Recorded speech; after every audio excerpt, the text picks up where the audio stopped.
Welcome to One of Those, the show that explores the art of sneaker culture. I'm your host, Adam Butler, back with another episode. Thank you so kindly for being here. On today's episode, we're going to be talking about the recent break-in at OMFnetwork. We're going to talk about how big corporations can help out some of these smaller retailers and mom and pop shops. We're also going to talk about how consumers can be helped in this process and ask the question, are things beginning to become a bit overhyped? My man Mike Sykes is joining the show. He's a friend of the show. You know who he is. Without further ado, let's jump right into it. Mike Sykes is here. Mike, what up? What's good, bro? Cool, man. You. Oh, man, I always appreciate you coming on, man. I reached out to you for a disclosure for the audience. I reached out to you when I heard about the OMFnetwork break-in. And it just, it's one of them things that I was like, I got to reach out to an expert on this one, someone that knows the culture, someone that understands the culture. I kind of gave a update on what's going on with, the break-in and what happened in the previous segment. What I wanted to talk to you about was, why are we at a point where people feel like they need to take a sledgehammer to the back door of a high-end sneaker shop and literally try to steal / backdoor? Yeah, I mean, my thing is I kind of feel like we've always been at this point a little bit. Like it's a little bit different now where like I think the motivations for people are a bit different because like back in the day, like if somebody held you up for kicks, like they wanted just shoes. Yeah. Right. But now, you got people literally, again, breaking into a sneaker boutique trying to get this limited shoe, not just for the shoe, but because they want to sell the shoe. Right. Like these shoes are worth bread to people. So like you think like, hey, man, if I can come up on, 5, 6, 7 pairs of these joints, that's $2,000 in my pocket potentially. Yeah. And so like since these sneakers are assets now to people and these sneakers have so much value on the secondary market, the motivation is there doubly now for people to try and get these shoes whatever way possible they can, even if it's not by the cleanest of means. Yeah. That's 100% true. And it's funny you bring that up because yes, back in the day, it always comes to back in the day this, now that, right? And back in the day, the whole what's your size and is your size, that whole thing. And people, and we would hear these crazy stories about people getting robbed for sneakers or whatever, but it was to wear the sneakers. Now this is one of those back in the day, this now it's like that conversations that one isn't better than the other, right? Like people just getting robbed for their shoes. It's not like, back in the day, at least we used to take them to wear them, you know what I mean? Now it's like, it's not like that.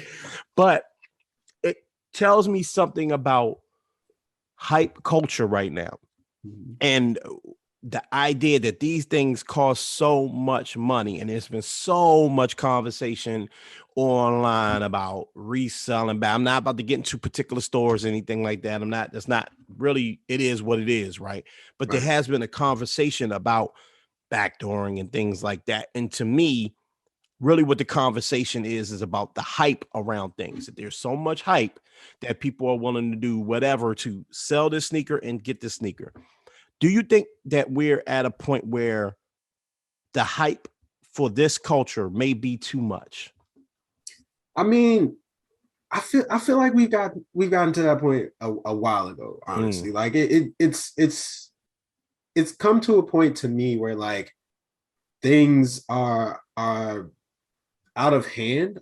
I guess I feel like that might be a little bit too extreme, but like for this situation in particular, like I don't feel like it is because somebody literally took a sledgehammer to the side of a building to try and get sneakers. So like, I think that's a little bit out of hand, right? And it's because, like you said, like the hype is so palpable for people. Like people really want this stuff. Like there's a demand for this stuff that is just not being met by the supply intentionally, right? And so like you add all that stuff together, it's like you get a situation like this where somebody feels like, if I gotta break in for these sneakers, then all right, cool, that's what I'm gonna do. And like you said, like talking about the back door and stuff like that, like I feel like now more than ever, like we have to change the way that we think about sneakers. And it's not like like I don't want to do that because I like my shoes as shoes, and I just want to wear them and I want to look cool in them. But like at the same time, we cannot just overlook the fact that like people would treat sneakers the same way that they would treat like fine art, right? Yeah.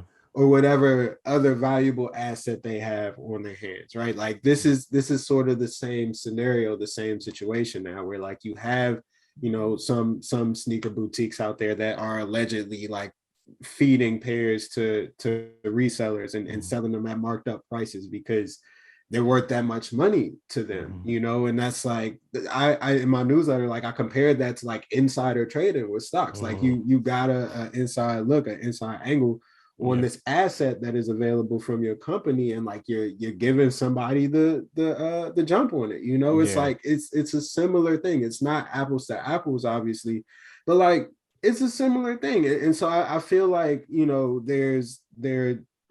there should be like at least a conversation at this point to me about the sort of precautions or things that we need to take into consideration with these sneakers, whether that's like any sort of regulation or rule or whatever the case may be. Like I don't know what the answer is.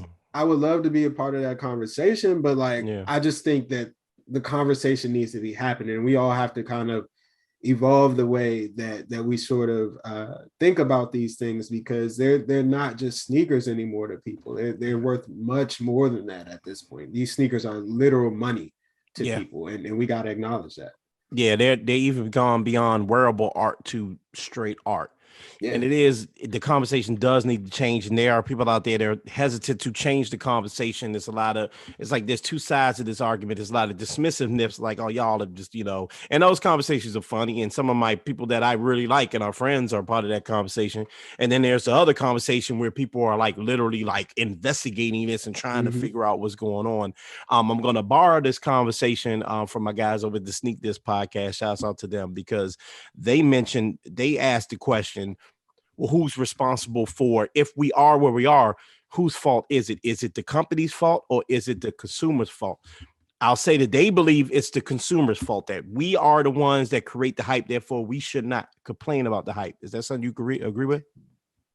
On one hand, yeah, because I do feel like there is a certain power that goes into being a consumer, right? Like you have to choose to go after a product, right? Like you have to choose to try and cop an Air Jordan 2, right? Like that's something that you have to actively make a choice to do. But at the same time, like these companies, man, they kind of push you into that way, right? Like they make you feel like these companies put so much money into marketing, right? Especially a company like Nike. Like this is as great as they are at making shoes, they might be an even better marketing company. Like they have a legitimate like budget item for demand creation. And so like they intentionally push you into this way through things like the sneakers app and just the word of mouth social media guerrilla game that is the got 'em screen and the didn't get 'em screen, even to that matter. And like we talked about this before, like all of that stuff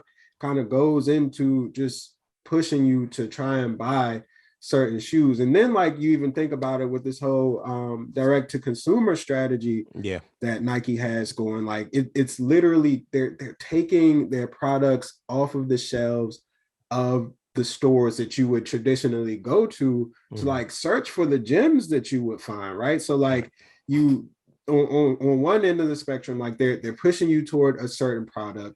On the separate end of the spectrum, they're taking away another product that might be a valuable substitute to you for that product. And so it's like, as a consumer, what way are you supposed to go at this point? Like there just aren't really that many other options for you to go to. And so when you take those options away and you have this one option, you kind of just gotta do it if you're really here for this stuff. And like the solution, I guess, would be for consumers to just be like, yo, I'm just kind of done with it. I'm just kind of over it, but like, that's a really hard thing to do for so many people because they are so passionate about this, so it's the chicken or the egg kind of thing. And like I'm not mad at anybody who says like the consumer can kind of change this, but like I feel like we gotta put more responsibility on the brands for this stuff because I think they're intentionally doing this to us. Yeah. Yeah. I mean, I had a good conversation about this with my boy Paul Span. We talked about the rep conversation and how it is at the point where like it's difficult to know if you have a rep. If you bought it off a second market, you have to practically do surgery to the sneaker to find out if it's a rep. And I will not be mad at any human that goes, bro, I'm not about to put a black light, rip up the shoe, take out the insole, smell it, flip it around, throw it in a, you know what I mean? I'm not about to do all that just to figure out if the shoe is, if there's one piece of stitch off, I've heard people say this, if there's one piece of stitch off that says that's the thing that dictates whether it's real or not, no one will ever know if I'm wearing that down the street. So there are a lot of people that feel that way. However, my answer to that one was, well, I'll just go to Foot Locker or I'll just go here and buy the cool Air Max or buy that. But you're right. If they take that away from me, then I have no choice but to deal with the sneakers app or the Nike store or the Adidas app, whatever. You know what I mean? And that becomes increasingly difficult. So there's two ends to this to me. There's the need for the hype. Shouts out to Mike Rich. I'm shouting a lot of people out today, but shouts out to Mike Rich, who always does like his mall vlogs. And he talks about like, he'll find like this really cool Air Max that looks like a collab. And he'll say, if this was a collab, this would not be sitting here. It has all the ingredients of a cool union collab, right? Just the name of a collab, but it's sitting because it's not, right? So there's that aspect that people do want the more hyped up sneaker more than they want the regular sneaker, right? But also, if I can't get the regular sneaker, then I'm forced to try to get something that the brand or the store tells me I have to have. Right. That's like between a rock and a hard place. Yeah, it's like what are you supposed to do? You know, it's like you can't really substitute like say you wanted like the Concepts Air Max one, right? That just came out. And like that's a shoe that like the colorway is super creative and like you don't have to search hard and long to find a similar pair to that, you know, and like I don't know, man. It's funny because like all of this hype stuff and the stuff that we go after is only a fraction of the money that Nike makes. Right? Like it's just a fraction of their product, you know. Right. Like they got stuff like the Monarch and the Tangent that just make them money hand over fist. Or the stuff sitting at Dick's Sporting Goods that's just somebody goes, I need a pair of sweatpants, and they just they sell more of those than the Concept Air Max ones. Yeah, exactly. But those shoes, the hype shoes are their best marketer, you know, and so like they're gonna put the spotlight on those kicks and make sure that you want to get them, man. Like the thing is, like Russ Bingston always says it, man. It's like if you're not really rocking with the way that things are right now, then the best thing that you could possibly do is to just stop participating. Like it's just like it's just that simple. Like you just kind of gotta not do it. And you know that's hard for a lot of people, man. Like I said, but like it's something that you like. It's there's nothing wrong with like deleting the sneakers app for a month or two and seeing what you can go find. Like me personally, like I've been just really heavy into New Balances. Like it's just like the difference between like the general release MBs that come out and the collab joints that come out, it's not that much. So like I feel like if I can just get a cool pair of 990s, then like I'm good. But like other times it's like, yo, like I really love the Dunk. I wish it would be easier for me to get a pair. Like I wish these Panda Dunks were just sitting on the shelves, you know, but it just ain't happening. So you kind of just gotta roll with the punches. Yeah, I see a lot of, folks that are in the conversation via Twitter, shouts out to TJ. He talks about who talks about like having a limit. Mike Rich says this too. I have this personal rule. Here's the limit of what I'll spend on resale. You know what I mean? It's a certain number. Some people it's 500, some people it's 400, some people it's 300, whatever is comfortable for you. So there are things that I will buy on resale. My ones Concepts I bought on resale. Certain stuff, I just have to take that L. I just cannot do it because of what I can personally spend and not spend, right? Right.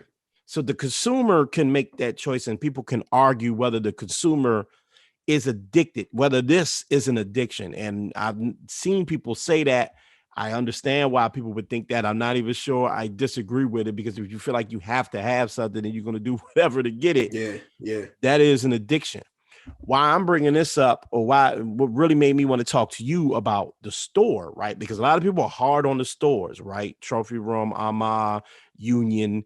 A lot of people like to get on the stores, but here we are. Someone took a sledgehammer to one of the stores. Okay. Someone really believed in their mind, I could sledgehammer this wall down and take a bunch of Jordan 2s and then sell them, and nothing will happen. Right. And I don't even know if they caught the person. I kind of want to know how long that took. Like, yeah, I feel like that took a minute. Like, and think about how much of a disaster this ended up being. Not to make light of it, but like an officer was shot because a security guard was trying to figure out what was going on. Just confusion, right? So on one end, we talk about the consumer a lot because we think about ourselves because we don't want to spend our money, or we want to be able to spend our money. But now it's getting to a point where so much hype is around these stores in their collabs that people are starting to think, let me go after the store. And here we are with a real situation where someone really got hurt over this. Should brands, New Balance, Nike, Adidas, or anyone that wants to do a big collab, Jordan brand, which is Nike, obviously, be considering the stores in this situation now? Now that we see what could happen, should they be considering how we could protect these stores by changing our process up somehow? Yeah, I think so, man. Like, I think so. I think, providing maybe another measure of security of some sort, or like some sort of, maybe a remote stash where you can like keep the shoes where like before release, they can be somewhere else, and then you can have them shipped to the store on release day or something, like, or maybe a few days before release day to kind of tighten that up. I think something like that might be worth considering for some of these brands. And then on the other end of the spectrum, with like the whole trophy room thing and the drama that goes on with that, like, I think that there should definitely be a lot more vetting of some of these stores and the practices that they have, as far as working with consumers, working with resellers and things like that, things of that nature. Like, and like, honestly, that's not going to happen because the bottom line is moving up regardless of who they sell to. Like, they don't care if they're selling a shoe to a reseller or somebody who just wants to wear the kicks. Like, they just know the shoe is sold. So and to be real, I can see why they wouldn't, because you're buying it now beforehand. Like, again, I'm not getting into how they do it, whatever. This is something that's been going on for a long time. And so what concerns me is the hype seems to be at such a fever pitch that not only are the consumers maybe getting, the short end of the stick financially or opportunity wise, but now the store, the employee is in danger, because the hype is so crazy. And that just makes me think, and I don't know who has the answer to this. It just makes me think like, man, maybe we've reached a new point that we can't look back and go, it's always been like this. Stores have obviously been getting robbed for a long time. This one just felt a little different to me. And maybe because I haven't heard of it happening for a long time. I don't know. Yeah, I think it's just because of the nature of it, right? Because like, like, again, like, people robbed stores before they wanted the sneaker. Like, now they just want the money. And I feel like if you want the money, like, that's like, you'll do anything for that. Like, a sneaker is cool. Like, wearing a sneaker is cool. That's fine. But like, this money potentially could be life-changing for you. And this is like one of the first situations that I can remember where it's like, I've seen somebody go through like this extreme thing of taking a sledgehammer to a store to take an inventory. Get a pair of sneakers. To get inventory. It's like, it's not just like, you sticking one person up, one dude up trying to get the shoe off him after you coming out the store. Like, we've seen that story a bunch of times, but like this one, it was like, it felt like, to me, like when I first saw it, it was like, yo, like it felt kind of like a old school bank robbery. Like, it's like it's like, yo, did y'all really like sit around in a room and go through the plans and like Ocean 11 style, just try and get it? Like, you know what I'm saying? It's like, it felt like that kind of situation to me. I've never seen that for a sneaker before. Like I've never seen that. Yeah, it was like trying to get a diamond from out of a casino. Like that's what it was like. It's Ocean's 11 types. It's weird. Yeah, no, you're right. And I mean, you know, I don't want to beat a dead horse because you know this is for a larger entity to solve this problem. You know what I mean? Like we can't solve this problem. We can give solutions, but we give suggestions. We can't solve the problem. Right. But I, you know, I remember like I think it was like last year. I can't even remember what Jordan 1 was coming out, but it wasn't even like a great Jordan 1. I'm having a hard time remembering, but it was like it was some Jordan 1 that ended up not even being all that great. But I remember some dude in the store and he was upset and he basically threatened the entire store to the point where the guy behind the counter just basically gave him his pair, even though he wasn't supposed to get those pair because he was threatening to kill people and all this. That type of stuff been going on, even though I think that was probably a reseller who was probably saying, yo, I promised this shoe to someone. I got that money in my pocket. And now, no, I'm in a jam. You know what I mean? I got to get this money back. I've seen that happen a couple of times too. Right. But these things are not necessarily new. Maybe this isn't even new in regards to stores that sell high-end stuff. I'm sure people tried to break in and steal iPhones. I'm sure people tried to break in and steal, you know, watches or whatever. You know, it's just now that it's happening in the sneaker world, or I've heard about it happening. It could have happened before. I just hadn't heard about it. And now I'm concerned about consumer and seller. Yeah. I think that's reasonable. That's reasonable. I mean, and like I said, for them, luckily, like they had security and the authorities came promptly, and obviously, like the cop getting shot in the leg, like you don't want to see that. But like I did feel a little bit better that both of them were on the scene. Like I don't know if they wound up catching the suspects or anything like that, but like at least you know they had a response. But like maybe there are preventative measures that you can take. I don't know. I'm not a security expert, so like you know, we don't work for the FBI, like exactly, exactly. But I do feel you though, because like that is like, especially considering the fact that like people were supposed to come to the store and do their little raffle entries that day. Like it's like that's kind of concerning if you got somebody busting a hole in the wall of your store. Like as a consumer, I'm like, I feel a little bit uneasy about going to the store now. You see, that's what I'm saying, and that's just disappointing in 2022. But it is what it is. I mean, you have to think about yourself. But I think you gave the proper advice earlier, which is something we talked about before. But I think it's good to reiterate that. Taking a breath, understanding that it's just a sneaker.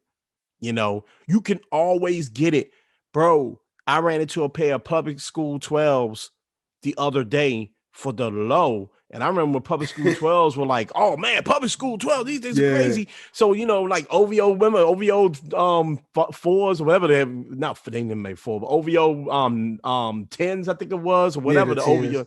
Yeah, all that stuff was like crazed hype at the time. Right. And you can always, my thing is you can always get this stuff. What's my man Bull say? Shouts out to Bull. I forgot his Bull from YouTube. He always says a delayed W. You can do this. You don't have to get things right away. You could always get your hands on it and that price will drop. So that's what I would say, man. You know, we do kind of control the fever pitch when it comes to it. But I think that someone needs to start considering that it's not going to disappear overnight. And in the meantime, we have to figure out how to keep people safe in this situation. Not to hype it up, but I mean, you know, someone took a sledgehammer to the back of the store and tried to take the inventory.